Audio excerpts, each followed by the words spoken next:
What you need in the building? What's happening, people? Tired like crazy. It's the end of another day. I really just want to sleep a lot. But I'm going to talk to you guys about two sets of information, and then I'm going to peace out of here. First one has to do with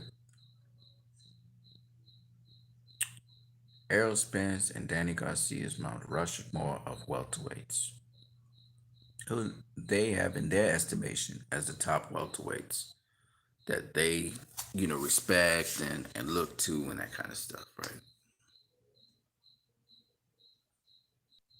So Errol Spence had his Mount Rushmore, which involved first one was Sugar Ray Robinson, the second one was um, Sugar Ray Leonard, the third one was Floyd Mayweather, and the fourth one was Thomas Hearns. And he explained for each one why he said that. Sugar Ray Robinson, he said, was not just a great welterweight, but he was also all around a great fighter of his era.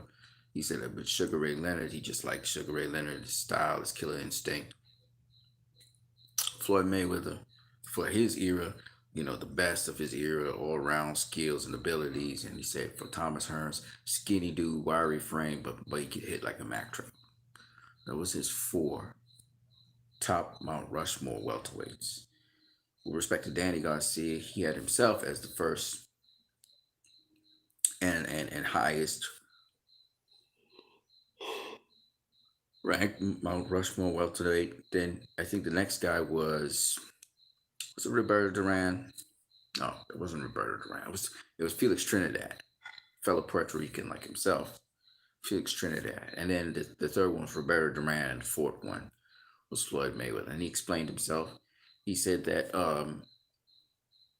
his he was the first because he believes he brings a lot of skills to the table, and also that he was a dominant 140 pounder, as well as he was able to actually win a title at welterweight and fight some of the big welterweights. So that's why he ranked himself ahead of everybody else. The next guy he had on his list, of course, was Felix Trinidad. We all know Felix Trinidad was remarkable welterweight. He explained that Felix Trinidad had beaten Oscar De La Hoya and almost every other welterweight out there, so that's why he's there. Roberto Duran, he said, came all the way up from 135 and beat the best fighter in the world at the time, Sugar Ray Leonard, and so he had to get mad props for that. And the last guy, Floyd Mayweather. And he said he won so many world titles, dominated everybody, faced the best of his era at welterweight. So that's why. What did I think about their estimations or what they deemed as their Mount Rushmore welterweights? Well, I mean, they were good picks. They were good choices. Good picks, good choices, point blank, period. You know, and I really can't fault them for what they're saying because, quite frankly, those are good picks. All right. But this is what I would say. I can't talk about my Mount Rushmore of welterweights because, unlike them, who they borrowed from these guys, those guys were like mentors to them in a sort of way, idols. They aspire to be like me. I'm not a full fledged boxer like that. So, I wouldn't try to mention my Mount Rushmore of welterweights.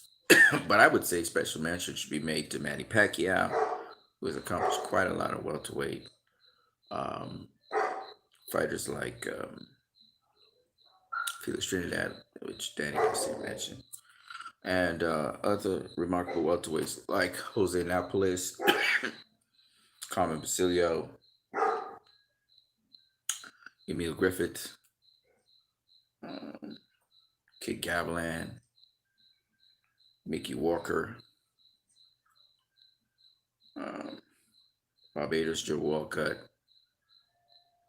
I could just go on and on and on because there were a lot of great welterweights. Henry Armstrong. So there were a lot of great welterweights, and oh my goodness, I just keep on yawning. I'm sleepy. Um, so for me, I just wanted to mention those guys because there's a lot of great welterweights. Pernell Whitaker. I mean, and the thing about it is too, when you think about how many weight classes these guys came up to be at welterweight, Pernell Whitaker came up from lightweight, Mayweather came up from super featherweight, Pacquiao came up from flyweight. Um, there was just some remarkable welterweights out there, and a lot of them. Jesus Christ, man. Anyway, so I just wanted to talk about that.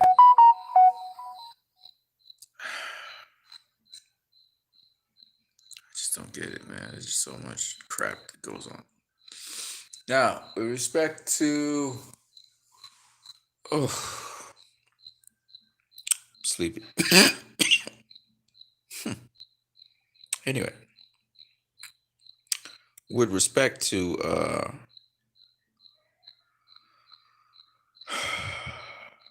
Bob Arum and Terrence Crawford,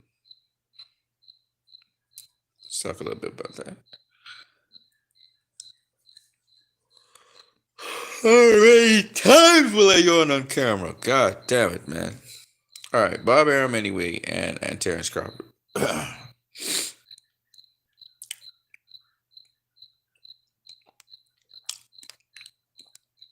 My hair is really receding in the front of my head, for sure, for sure. Anyway, back to what I said.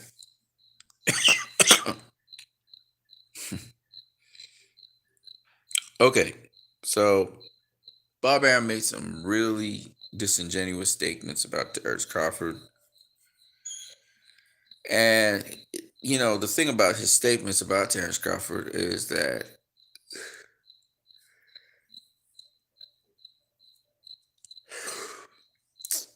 he anyway, he inexplicably is showing his incapacity to promote Terrence Crawford. He clearly doesn't know how to promote him. Uh, Talking about losing money, it's so stupid. So what? You lost money on Lomachenko as well. You lost money on uh, Teofimo Lopez. Shakur Stevenson's gonna be a guy you lose money on. I don't understand. Why are you saying this? And why is it that he has a contract with Terrence Crawford? If Terrence Crawford is such a liability to him, why doesn't he let Terrence Crawford pay his way out of the contract and let Terrence Crawford go? Let him go. You have a lot of good fighters, so let Terrence Crawford go, and you do what you do. This is how I look at it. Because to me, it's not making any sense why he's saying this. He obviously doesn't want to promote Terrence Crawford anymore because he doesn't feel he can. So I just don't get it. I don't get why Bob Arum was saying that. I think a lot of people will be coming down. Bob Arum and Terrence Crawford's doing a remarkable job in the ring. It's just Bob Arum to hold his end outside of the ring, and he doesn't seem to be able to get Terrence Crawford the fights he needs to get. And this coming year, 2021, I'm pretty sure Terrence Crawford's going to make fights with Errol Spence. And so if Bob Arum doesn't want to, he's talking about he's losing money on Terrence Crawford and all this crap. If he doesn't want to be in on that money, it's okay. Let Terrence Crawford go so he can go to the PBC or the Zone or wherever the hell he wants to go, and free him of the ESPN contract and let him be free to roam and do what he do. I mean, Terrence Crawford.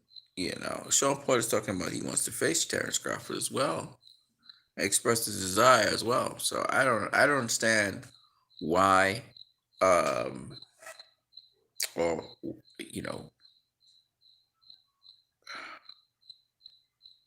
how Bob Arum can make those stupid statements. Like I said before, I always felt that Bob Arum was not an asset to boxing, but a liability. But a lot of boxers went across to him, I guess, for refuge or something. Because when you go by Bob Arum, you don't necessarily get the fights you want to get. But Tyson Fury, if Deontay Wilder didn't file an injunction against Tyson Fury to have that fight, Tyson Fury would have moved on and not even faced Wilder. But as it stands, He has to face Wilder because it's legally now he's bound by his agreement to Wilder, which I'm very happy to see has happened. Anyway, I'm what you need. You have been watching my channel, you've been watching my videos. And yes, my head looks crappy, and I feel a little bit crappy as well, but I also feel very sleepy. So I will catch you guys on another video. I haven't coughed for most of the day, and then all of a sudden I start coughing when I start doing this video. I don't know why. And then I just started yawning like crazy. I realized how sleepy I was. So I'll catch you guys later. What you need out. Peace.